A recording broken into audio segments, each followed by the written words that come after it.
Vamos abordar agora os músculos supraioides e infraioides, que são músculos auxiliares na mastigação e na deglutição. A maioria desses músculos está situado superficialmente. Tanto os supraioides como os infraioides, eles estão de alguma forma inseridos no ocioide. Esse ocioide é um osso em forma de ferradura, suspenso inferiormente à nossa mandíbula.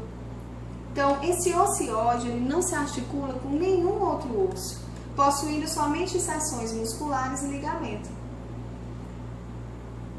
Os músculos supraioides, eles estão divididos em músculos do grupo anterior e músculos do grupo posterior. Vamos começar falando sobre os músculos do grupo anterior. O primeiro músculo do grupo anterior vai ser o ventre anterior do músculo digástrico.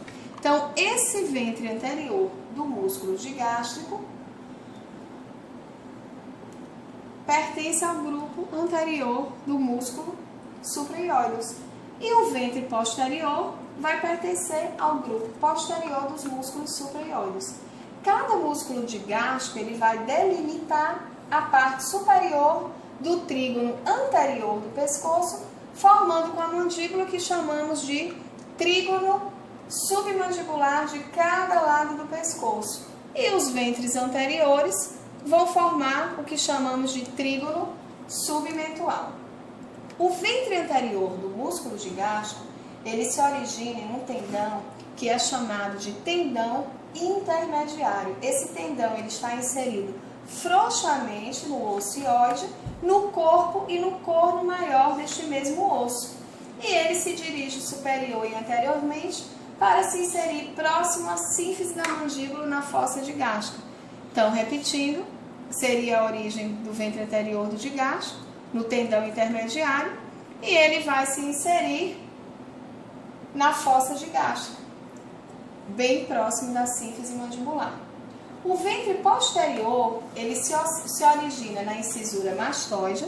Essa incisura mastoide, ela é medial ao processo mastóide do osso temporal, se dirige anterior e inferiormente para se inserir no tendão intermediário. A inervação do ventre anterior vai ser feita pelo nervo miloioide, que é um ramo da divisão mandibular do nervo trigêmeo. O ventre posterior vai ser inervado pelo ramo digástrico do nervo facial. Outro músculo que podemos também falar é o músculo miloioide. Esse músculo miloioide ele está situado profundamente ao músculo digástrico e suas fibras elas possuem um trajeto transversal. O músculo miloioide ele se origina na linha miloioide da mandíbula. Os músculos do lado direito e do lado esquerdo se dirigem inferiormente e se unem na linha mediana, nesta ráfia que é chamada de ráfia miloioide, formando assim o soalho da cavidade da boca. As fibras mais posteriores elas vão se inserir no corpo do ocioide. Qual a ação do músculo miloioide? Além de elevar o ocioide e abaixar a mandíbula, o músculo miloioide ele eleva a língua. E ele é inervado pelo nervo mandibular, através do ramo chamado nervo miloioide. O músculo estiloioide. O músculo estiloioide é um músculo delgado, é um músculo situado anterior e superficialmente ao ventre posterior do músculo digástrico. Ele se origina no processo estiloide do osso temporal, se dirige anterior e inferiormente para se inserir também no corpo do ióide. A inervação deste músculo provém do ramo estiloioide do nervo facial. O músculo genioide. O músculo genioide ele se situa profundamente ao músculo miloioide. Esse músculo ele tem sua origem na espinha mental, na face interna da mandíbula, e se dirige posteriormente para se inserir no corpo do ocioide. A inervação vai ser por fibras do primeiro nervo cervical que chegam ao músculo pelo nervo hipoglosso, o 12º par de nervo craniano. Os músculos infraioides incluem os músculos esternoioide, esternotireoide, tireoide e omoioide. A maioria dos músculos infraioides abaixa o osso ióide. Mas alguns possuem uma ação adicional. Todos esses músculos infra-ióides recebem inervação do segundo e terceiro nervos cervicais. Vamos começar falando um pouco sobre o músculo externo-tireoide. Esse músculo ele é superficial, a glândula tireoide, profunda em relação ao músculo externo-ióide. A origem ocorre na face posterior do manúbrio, no externo, a nível da primeira costela. Esse músculo ele se dirige superiormente e se insere na face externa da cartilagem tireoide. Qual a ação desse músculo? Abaixa a cartilagem tireoide e a laringe de maneira indireta, o ocioide. O músculo externo-ióideo. O músculo externo-ióideo ele está situado superficialmente ao músculo externo-tireoide e à cartilagem tireoide.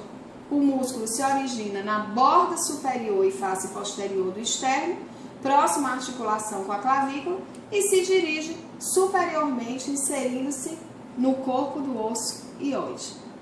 O músculo omoióideo. O músculo omoióideo ele é um músculo formado pelos ventres superior e também pelo ventre inferior. E ele está situado lateralmente aos músculos externo-tireoideo e tireoióideo. Então, esse músculo aqui é o músculo omoióideo. O ventre superior de cada músculo divide a parte inferior do trígono anterior do pescoço em dois compartimentos, o trígono carótico e o trígono muscular. O ventre inferior de cada músculo, ele vai deliminar no trígono posterior do pescoço a fossa supraclavicular e o trígono omoclavicular.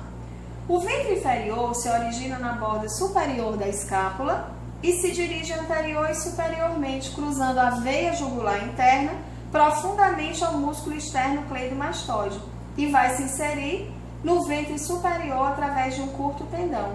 O ventre superior se origina no curto tendão do ventre inferior e se insere na margem lateral do corpo do ióide. E por fim, o músculo tireoióideo.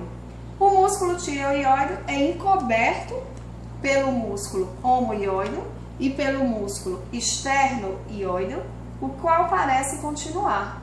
Sua origem está relacionada com a face externa da cartilagem tireoide e sua inserção ocorre na parte lateral do corpo e do corno maior do ocioide. Além de abaixar o ocioide, o tireoióideo ele eleva a cartilagem tireoide e a laringe.